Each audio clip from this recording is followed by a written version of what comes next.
You're listening to Working with the Law by Raymond Holliwell. Copyright BN Publishing. Online at bnpublishing.net.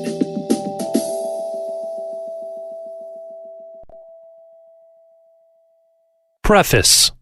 Students, for many years, have come to this school asking for a better understanding of God and desiring knowledge of the best way to get the most out of life.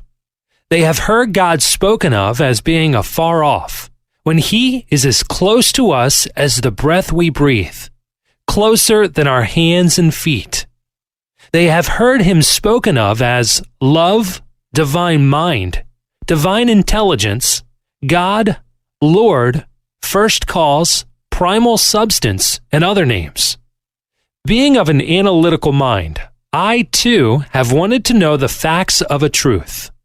If it is a truth, there are facts to be had, and they can prove themselves not alone in spirit, but in a very practical way.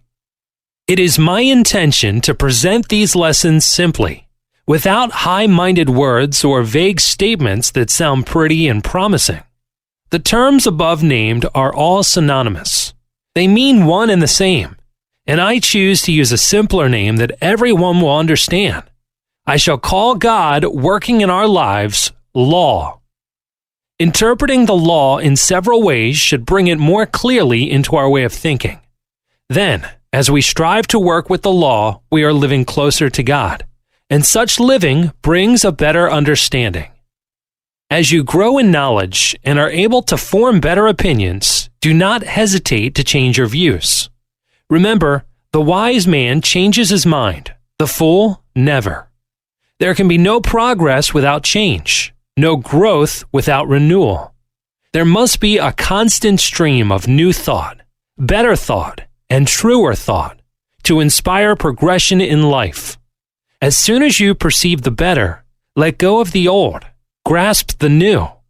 To continue to hold on to the old and inferior when the new and superior is at hand is to retard growth. And to this one cause may be traced many of the ills of man. Proceed to use your thinking faculty, and take care that it does not use you. Master your mind and guide it intelligently. That is, exercise discrimination in all your thinking. Learn to think as you ought to think. Give your mental life to the matters that are absolutely essential to your welfare, and the balance of your thought to themes of beauty, truth, and progress. In other words, live with the ideal, but do not neglect the practical. Aim to adjust the two, and to strive to be on the outside what you idealize on the inside.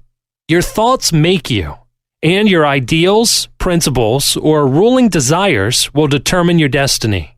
Learn to use your powers, unless you wish to be used by them. Make a daily effort to use the knowledge you have gained. Try to improve upon all your opinions.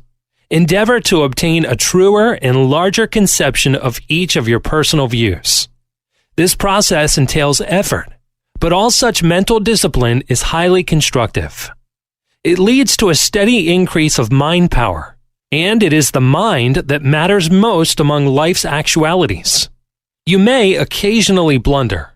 We are all inclined to do this, more so in the earlier stages of our mental development. However, we learn by our mistakes. Then, by the constant use of our intelligence, we cause our faculties to grow so strong and alert that in time we are able to avoid further errors. Man's problems are mental in nature. They have no existence outside of themselves. And it has been discovered that nearly all will yield up their solutions when subjected to a broad and exact analysis. You can acquire this ability by studying the law of life and its modes of expression. Then, by constant effort, use your thinking faculty in constructive ways as you work with these laws. Have good and sound reasons for all the views you hold. As you try to find these, many of your old-time views will fall to pieces. Form clear and definite ideas regarding your convictions as to why you do as you do, and as to why you think as you think. Such practice is like conducting a mental house cleaning. The practice of clear thinking tends to clarify the mind, tones up the faculties, sharpens the perceptions, and gives one a stronger and better grasp of the basic essentials for a larger and richer life. Clear and exact thinking is a very great necessity. It is, in fact, a sure means to advancement on the material as well as on the spiritual planes. A line of distinction, however, should be drawn between mere surface thought, that is, ordinary, trivial, and commonplace thinking, and real thought, which is associated with the understanding of truth. The latter is deep thinking, which arouses dormant powers, quickens the perceptions, and leads to the enlargement of the understanding. The former is but a passing phase of mental activity, while the latter governs the life of man. The shallow, surface thought that we give to the ordinary duties and small things of daily life is not the thought that reforms our character, develops our mind, or changes our destiny. It is the positive, deep, and penetrating thought that comes from profound and strong conviction born of a higher perception and a clearer realization of the truth. The surface idea is not the real thought. The inner convictions which control one's aims, desires, and motives constitute the real thought of the individual and wholly determine the course of his life and personal destiny. Psychologists tell us that every individual is controlled by his convictions, whether he is aware of it or not. Such convictions largely determine the nature of his thinking. The inner thought coming from the heart represents the real motives and desires.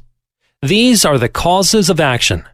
If his ideas or convictions are wholesome and true to his higher nature, all will be well, and he will reflect something of the harmony and beauty and utility of his constructive and superior views in his personal life. If his convictions or ideas are not wholesome and true, he will reflect something that is discordant, inharmonious, and evil.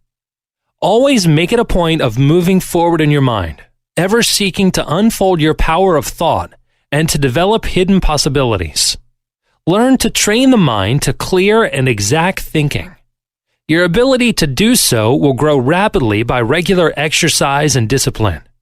No normal person wants to decrease in power and ability. Therefore, strive to cultivate your intelligence and to express better, bigger, and superior thought on all matters about which you may think. There is so much good in the world that it can outbalance the evil.